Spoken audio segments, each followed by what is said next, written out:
दुलरी बहिन कुछ तो कहिन ले मैं की उपहार। दुलरी बहिन कुछ तो कहिन ले मैं की उपहार। साल भर में एक बेर आवे राखी के त्योहार। के बहिन मांग ले तू भैया के जान ले तू।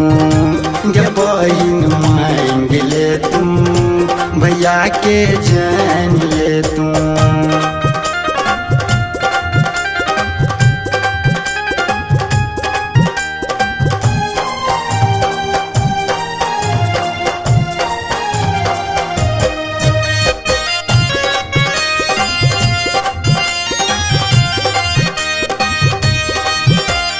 सज धज सब सा पहिने बहिन सा राखी बन्हेबे। भाई बहिनक बड़का पाबन नचते हम मनेबे। सज धज सब सा पहिने बहिन सा राखी बन्हेबे।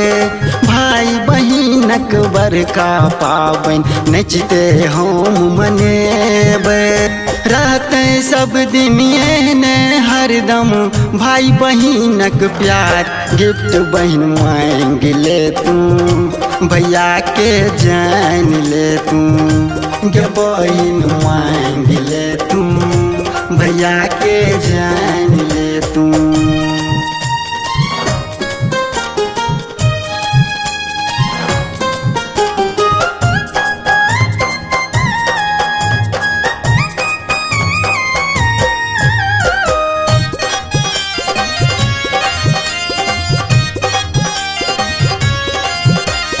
रक्षा के ई धागा भाई के दै छै हरदम साथियो। संकट काल में दुश्मन के ई रोके सदखन बाटियो। रक्षा के ई धागा भाई के दै छै हरदम साथियो। संकट काल में दुश्मन के ई रोके सदखन बाटियो। एहन बहिन ले सुनू विधाता करै छी हम गोहार।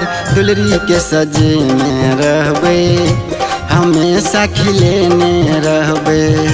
दुलरी के सजे में रहबे हमेशा खिलेने रहबे।